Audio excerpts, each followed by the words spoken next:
You were the most ambitious person in the room at 22. Now you're 30-something, arguing with your Wi-Fi password. What happened? Here's the uncomfortable truth nobody puts on a motivational poster. Most people don't fail dramatically.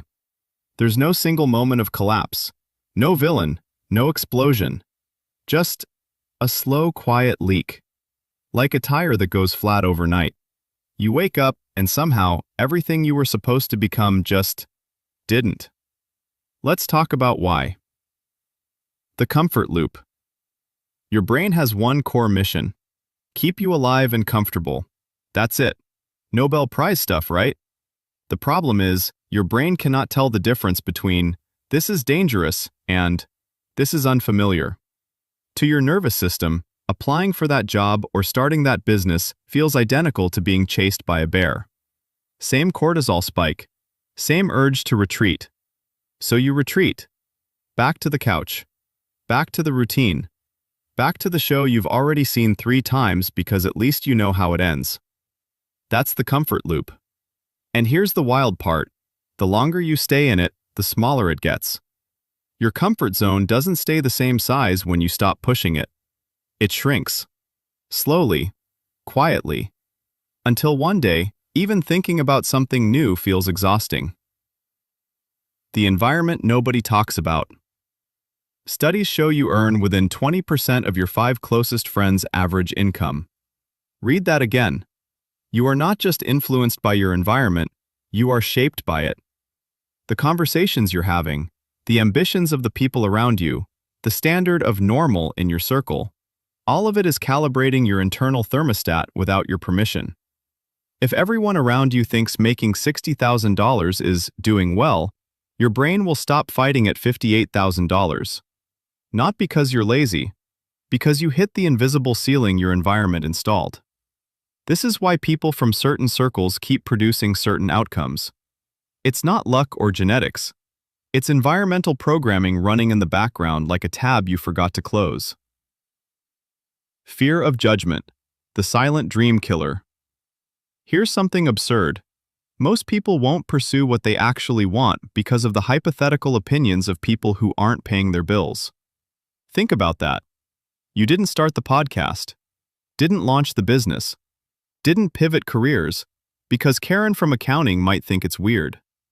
Karen doesn't think about you. Nobody does. Everyone's too busy worrying about what you think of them. We're all just walking around terrified of an audience that's not even watching. The research on this is brutal. People in their final days almost never regret the things they tried and failed. They regret the things they never tried because they were waiting to feel ready, or waiting for permission, or waiting for the fear to go away. Spoiler, it doesn't go away. You just act anyway. The practice problem. Nobody talks about deliberate practice because it's genuinely unsexy. There's a difference between doing something for 10,000 hours and practicing something for 10,000 hours. You can drive every day for 20 years and still be a terrible driver because you're not deliberately improving, you're just repeating. Real growth requires feedback, discomfort, and repetition at the edge of your ability. Not in the comfort zone, at the edge of it.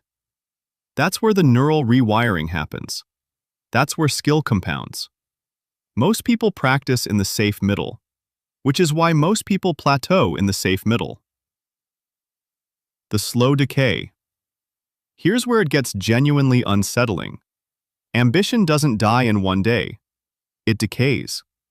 One small compromise at a time. One, I'll start Monday at a time. 1 year of, just until things settle down at a time. And then one day you're describing your old dreams in past tense, like they happened to someone else. I used to want to. That sentence is the sound of a life that got comfortable instead of built. The people who actually build something, whether that's wealth, a business, a body, a skill, they're not superhuman. They just refused to let the decay win. They stayed intentional.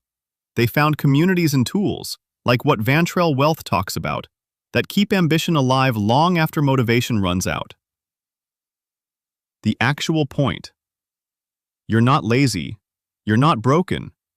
You're just running on default settings designed for survival, not growth. The question isn't whether you have potential.